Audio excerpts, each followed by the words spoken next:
Hello, namaste darshan. Welcome to Anvay Fest vlog. तपाईहरु कस्तो हुनुहुन्छ? I am doing well. I hope you are fine as well.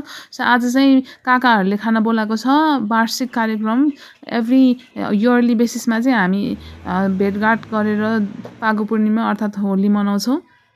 काकाको घर पुग्नु बित्तिकै सबभन्दा फर्स्टमा चाहिँ स्न्याक्स खानामै हतारे स्न्याक्समा यो आइटम्सहरु थियो अनि त्यसपछि यहाँ टन्नै आफ्नो प्लेटमा हाले सेलरोटी पनि बनाउनु भएको थियो अनि यो चाहिँ म पोज दिइरहेको त्यहाँ पुगेर सो बेसिकली यो चाहिँ दिस इज माइ प्लेट मैले टन्नै राखे स्न्याक्स चाहिँ जहिले पनि धेरै खाइरहेको हुन्छु मैले पार्टीमा so this is the ambience बाबु पनि टन्न खाएर पनि मेरो प्लेटमा पनि निकाल्दै खाँदै गरिरहेको थियो so they are my cousins अनि त्यसपछि यो काकाको घरमा बाबुले चाहिँ उसको बहिनीको खेलाउने कुराहरू खेल्दै थियो त्यसपछि मैले यो प्लेट गरेँ डिनर राखेँ यहाँ सबैजना खाँदै रमाइलो गर्दै हुनुहुन्छ thank you very much for watching like comment share subscribe bye bye by